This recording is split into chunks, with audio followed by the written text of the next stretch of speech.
What's up, YouTube? It's your boy Keys, and I'm back with another reaction video, man. As you can see, the title says the story of X4, the rolling 40s Crip who terrorized LA, man. He been going viral for his music, interviews on No Jumper and stuff like that. So we're gonna get into it and see what X4 life was about. What is this story, man? Like, comment, subscribe, turn on post notifications. Let's get into it. Born in the year 2000 in Los Angeles, California, X4's life began in a city often known for its glitz and glamour, but equally infamous for its deep-rooted gang culture. From the start, his life was overshadowed by violence and heartbreak. At just 2 years old, X4 faced his first major tragedy when his father was sent to prison. The crime?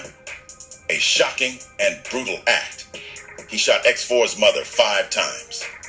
Despite the severity of the attack, she survived, but this event fractured their family, leaving scars that would influence X4's life path. I learned that you're Mexican. Yeah. Okay. My dad Mexican. Full? He's full. So you're half Mexican? Like, I'm half Mexican. My last name Olivas. Like, I'm mixed Mexican. My dad Mexican. I actually guessed that you're Mexican. Like, they can tell I'm mixed with something by the way I look, by the way my hair is, like the texture of it. So they be like, oh yeah, you mix, huh? You can just tell off the drip I'm not for it. There's a lot of that's for it. You can just tell because they mixed with nothing. Because pure. Me, like I'm mixed, because you can tell. Tragedy struck again only a year later. On December 30th, 2003, when X4 was just 3 years old, his older brother Dante, a member of the 7 Even Fover gang, was murdered in cold blood. Dante's death happened on a chilly evening as he prepared to leave for a... Hold on, let's rewind it. Because I didn't pause it and address that. His dad shot his mom 5 times. What? What's up? You can't let nobody get you that mad. That's different if somebody shot at you, but like a woman, bro, you don't shoot no woman. What did she do to make him that mad? And then a year later, his brother dies. Older brother dies. That's crazy, bro. To buy weed. In an attempt to stay warm, he wore a sweater belonging to his aunt. A cloak. In 3, 2, 1. The biggest action star on the planet is me. A clover sweater, symbolizing the Rolling 40s gang. The sweater inadvertently marked him as a target. While walking down 47th Street, Dante was confronted by a carload of 5 individuals from the Hoover gang. Believing Dante to be a rival gang member, the assailants exited their vehicle and unleashed a barrage of gunfire. Dante was struck multiple times and collapsed on the pavement. This loss devastated X4's family and left him with a growing animosity toward the Hoovers, a feeling that would define much of his life as he grew older. After Dante's murder... My thing is, it'd be like, if he not a known face and he's not into stuff, y'all ain't never seen him before, why kill him? So just because he from that neighborhood, y'all gonna jump out and shoot at him? Like, that's crazy, bro. Like, y'all don't know if he not even in it. He might not even be in the streets or nothing. Like, that's crazy. The fact that in LA you can get killed by just having some clothes on. You might not even be from there, but you got certain clothes on. They might pull up shooting at you because they thinking you with the gang. Like, that. It's so stupid, bro. It's so dumb, bro. But this the life they live, man. X4's family relocated to a different part of Los Angeles. They moved from 79th Street in Hoover territory to 42nd Street in Mo, a neighborhood controlled by the Rolling 40s gang. This area, particularly the Dark Side clique, was notorious for being one of the most dangerous parts of the Rolling 40s turf. The Dark Side's boundaries stretched from King Boulevard to Vernon Avenue, and from Vermont Avenue to the 110 freeway. Within these blocks, life was defined by survival, loyalty, and a constant state of war with rival gangs. A major hub of activity for the Dark Side was a large apartment complex known as the Dark Jets, located near Figueroa Street and King Boulevard. This building became a symbol of their dominance in the area and a hotspot for gang-related activities. The Rolling 40s, particularly the Dark Side clique, maintained intense rivalries with groups such as the Hoovers, the Black P. Stones, BPS, the 51 Trouble Gangster Crips, and the Fruittown Brims. X4's mother was largely absent during his childhood, heavily involved in street life herself. She worked on Figueroa Street, an area controlled by the Hoovers, which added an extra layer of danger and complexity to X4's upbringing.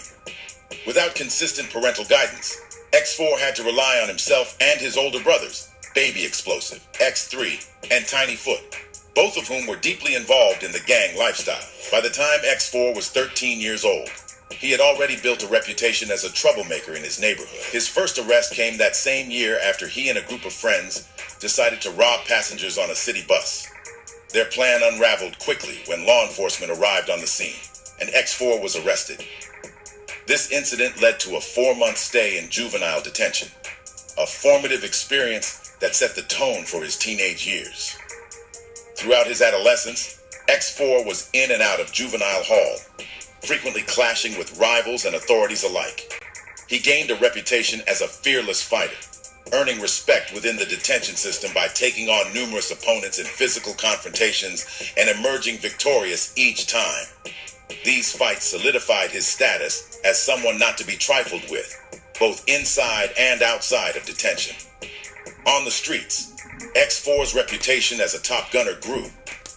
Allegations of his involvement in shootouts, armed robberies, and violent missions against rival gangs became common. His name carried weight, and his presence on the streets was undeniable. Despite the turbulence in his life, X4 found an outlet in music. During his high school years, X4 began experimenting with music, releasing freestyles and tracks on SoundCloud. His early work drew comparisons to Ralphie the Plug, Drakeo's brother. But X4 quickly distinguished himself with a flow and style all his own. His music began to gain traction, particularly among younger audiences in Los Angeles. X4's raw and unfiltered approach to storytelling, paired with his distinct delivery, resonated with fans.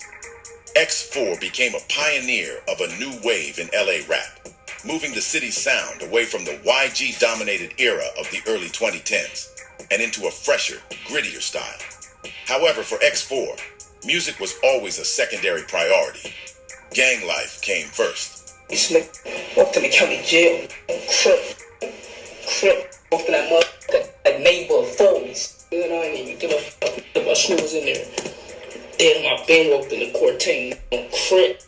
In 2017, X4 was incarcerated again, this time receiving an additional 6-year sentence while already serving time for previous charges.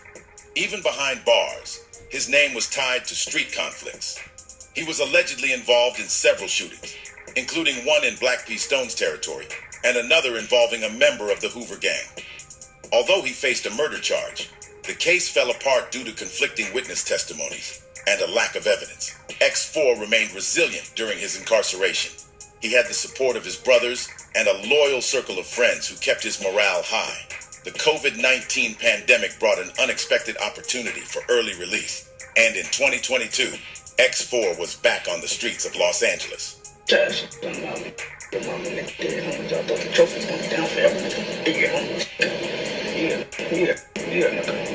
bold return to the streets.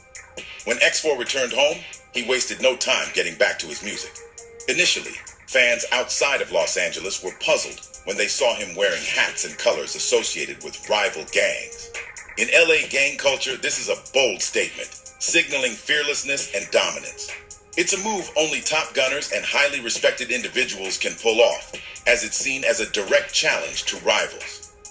By late 2023, X4's music was buzzing again. With the LA rap scene searching for its next leader, X4 was positioned to take the spotlight. Offers from labels and independent entities began pouring in, all recognizing his potential to break through the barriers that often confine LA rappers to the West Coast. X4 is now at a critical juncture in his life. And you know what I don't get? It's like, okay, I'm from this place, so I can never wear red, or I can never wear blue, or I can never wear green, or I can never wear orange. Like, bro, where would you want to wear? I get the culture in LA, but it's just like, it's crazy to me. But that's the life they live, bro. Seriously, and they not playing about it. So you gotta be careful when you go out there. You cannot wear certain hats. You might pull up and they might up gun on you for no reason. Like, dang, I'm not even from here, bro. I'm from Milwaukee. I'm from Colorado. I'm from Arizona. Like, come on, cuz. Career. All eyes are on him to see if he can elevate his music to a mainstream audience. Historically, many LA rappers have struggled to expand their reach beyond neighboring states like Nevada and Arizona. However, X4's unique sound, combined with his undeniable authenticity, could set him apart. The question remains, can X4 leave the streets behind and focus entirely on his music? With his talent, I can answer that. No, he can't. Look at what he got tatted all on his face, bro. My man got his face. He got so much stuff on his face, he ain't leaving the gang alone, bro. His whole lingo is gang talk. His whole lifestyle is gang talk, bro. Hopefully he can, but from the looks of it, I'm just going to chalk it up as no, he's not. He's in it for life. resilience, and the right support system, he has the potential to achieve greatness. And don't forget, if you enjoyed this video and want more deep dives like this, hit that like button and subscribe to our channel. Tap the notification bell so you never miss an update. No, we ain't doing all that. But shout out to you for giving me this video so I can react. But yeah, man, like, comment, subscribe. I hope y'all enjoyed the video, man. Turn on the post notifications if you watched it all the way through. I appreciate you. Keep logging in with your boy. We bringing videos almost every day. I might skip a day because I'll be tired. But we back on it. But yeah, man, what y'all think about this X4 video? Let me know who y'all want me to react to next or what type of video y'all want me to react to next, and I got y'all. I'm about to get out of here, y'all. It's consistent gang, consistent keys. Road to 1K, man. We got sub up, man. Sub. About to get out of here, y'all. Peace.